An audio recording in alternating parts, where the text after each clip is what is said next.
കുട്ടികളിലെ വയറുവേദനയ്ക്ക് അയമോദകം. 1/2 teaspoon അയമോദകം 1 glass വെള്ളത്തിലിട്ട് തിളപ്പിച്ച് അരിച്ചെടുത്ത് ഇളം ചൂടോടെ കുടിക്കാം. ഇതിലടങ്ങിയിട്ടുള്ള തൈമോൾ ദഹനരസങ്ങൾ കൃത്യമായി ഉൽപ്പാദിപ്പിക്കാനും കുടലിലെ അസ്വസ്ഥതകൾ പെട്ടെന്ന് മാറ്റാനും സഹായിക്കും. ഇത് ചൂടുണ്ടാക്കുന്നതായതിനാൽ അമിതമായി ഉപയോഗിക്കുന്നത് വയറിൽ നീറ്റലുണ്ടാക്കാൻ കാരണമായേക്കാം. മലബന്ധം മാറ്റാൻ ഉണക്കമുന്തിരി.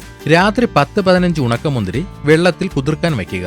രാവിലെ വെറും വയറ്റിൽ ഈ മുന്തിരി നന്നായി ചവച്ചരച്ച് കഴിക്കുകയും ആ വെള്ളം കുടിക്കുകയും ചെയ്യുക.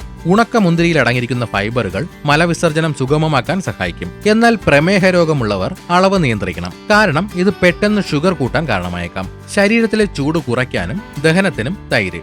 ദിവസവും ഉച്ചഭക്ഷണത്തോടൊപ്പം 1 കപ്പ് തൈരോ അല്ലെങ്കിൽ ജീരകം ചേർത്ത മോരോ ഉൾപ്പെടുത്തുക. തൈരിൽ അടങ്ങിയിട്ടുള്ള നല്ല ബാക്ടീരിയകൾ കുടലിന്റെ ആരോഗ്യം സംരക്ഷിക്കാനും ദഹനം മെച്ചപ്പെടുത്താനും സഹായിക്കും. എന്നാൽ വിട്ടുമാറാത്ത കഫക്കെട്ട്, ആസ്മ എന്നിവ ഉള്ളവർ രാത്രി സമയങ്ങളിൽ തൈര് കഴിക്കുന്നത് ഒഴിവാക്കണം.